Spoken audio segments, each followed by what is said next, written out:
let's be transparent here. All of us are going to continue to work for money. That's not going to change. Okay. And until you evolve and figure out how to make your money work for you, or until you start abiding by one or all six of the laws of wealth, which is law number one of wealth, says you must save or keep 1/10 of your gross income. So how much do you make a year? How much do you make? Do you make 60,000? Do you make 600,000? Do you make 100,000? Multiply that times 10 and don't take the taxes out first. This is gross. That's how much money you should be saving. Are you saving that? If you're not, that's where you start. And many people are like, that's impossible. Who in their right mind saves 10% of the money they make? A lot of people.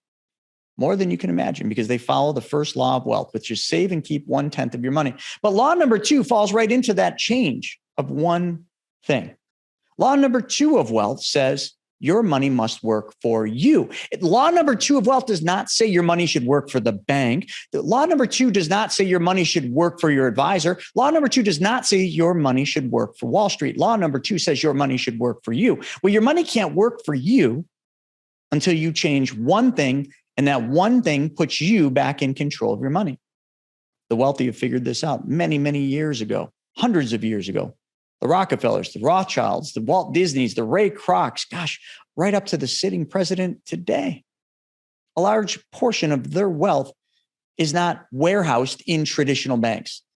And by saying warehouse, think of it like a grain silo. They warehouse grain in silos. Where is your wealth being warehoused? And is it in your control? The answer is probably not.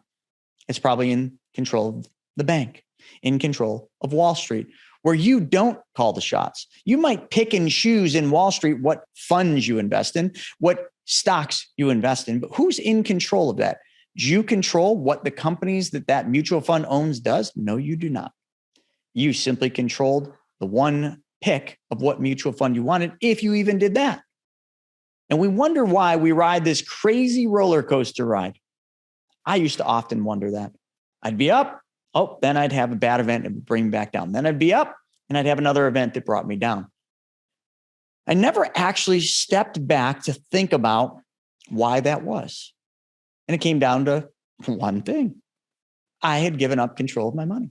And because of that, I rode the roller coasters of Wall Street. I rode the roller coasters of whatever I put my money in. And then I bitched, I moaned, I complained, and I blamed everybody else for my money not doing what it was supposed to. But how can you blame someone else when you're the one initially that was taught to give up control of your money?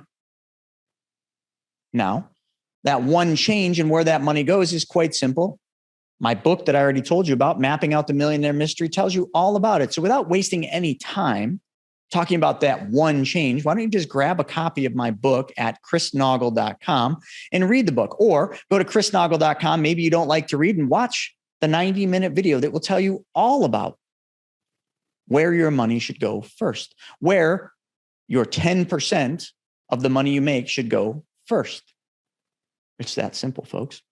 By making one change, your money is now in your control. By making one change, your money can now earn uninterrupted compound interest, the ability for you to save and spend without interrupting the interest that your money earns. With that, just changing that one thing, just like, again, the Rockefellers, the Rothschilds, the Morgans, the Stanleys, and those great bankers of their time, they realized and understood this. If they changed who held their money, who warehoused their capital, they could change everything else. They could create a perpetual legacy for their families, which indeed they did. And it didn't require them to work any harder. It didn't require them to work any longer. And it didn't require them to take on any additional risk than they were now. It just involved changing one thing, which put a perpetual tailwind behind their money called compound interest. But then we add in front of compound interest the word uninterrupted. Imagine that. There's no more need for imagination, folks. What there is a need for is you to learn what this one thing actually is. And it's not the silver bullet. Not every one of you are going to be able to do this, but the majority of you can. The majority of you can and should, but the ones that can't eventually will be able to. once you apply the first law of wealth, which is you must save 1/10 of the money you make. Once you start there, everything else gets easy. But then you're probably going to say, oh, but I got all this debt. I live paycheck to paycheck. Well, why is that? Oh, I wanted to buy this. No. You were taught to give up control of your money.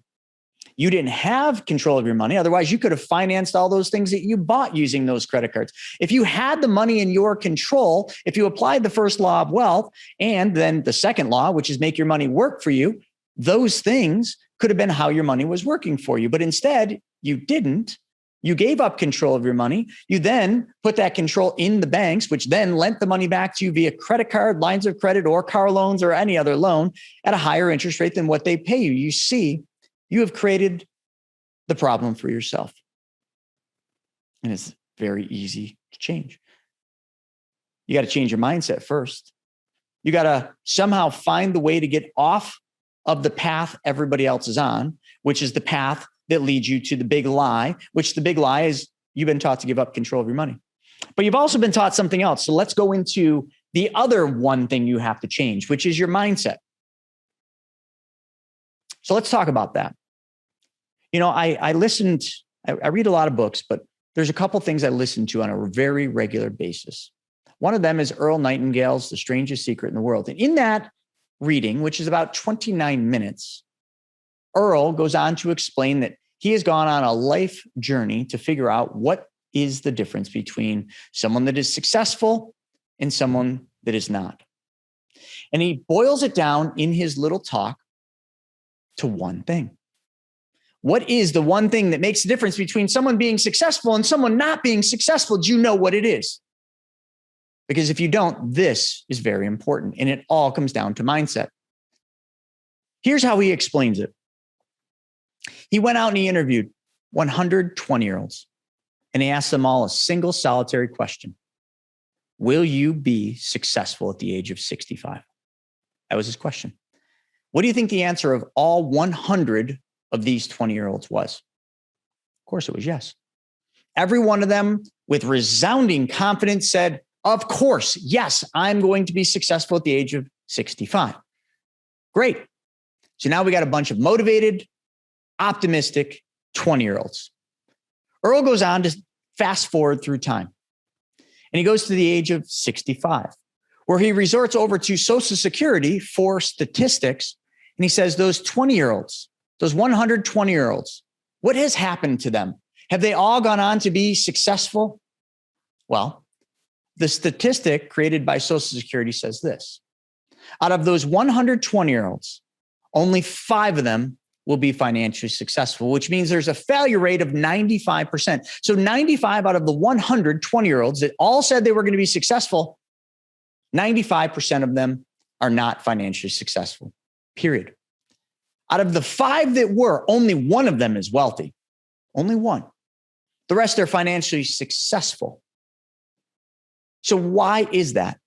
How can we go from every one of those 20-year-olds saying they're going to be successful to then the statistics showing that only 5 out of those 100 will be successful, only 5%. So what is the one thing that 5%, those 5 successful individuals did different? One thing, folks. What is it? Earl Nightingale goes on to say, through all of his studies, through all of his research, through everything that he can come up to figure out, it boils down to one thing: creation. 5 out of those 100 20-year-olds created. They created something. Some of them went on to create companies that solved big problems for people. Some of them went on to create their financial future and thought about it every single day, focused on it, and made it happen. The 5 created. That's the one thing that they did different. But what did the other 95 do that was so wrong? Tell you, it's simple. You see this every day today. Every day of your life, you can see this. Just turn on the TV, pull up social media. This is what the 95 unsuccessful individuals did. They conformed. They conformed to somebody else's failed realities, somebody else's failed dreams. somebody else's failed attempt. Who are those somebody else's?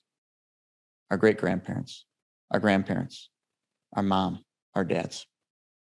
They were all taught to conform by the prior generation. And the prior generation was taught to conform by their prior generation because they were all taught to give up control of their money. They were never taught what the wealthy do with money. They were never taught to not trade their hours for dollars, to focus on making their dollars, their money, work for them. They were never taught to be in control of their money. They were just taught to do what the prior failed reality did. They all conformed.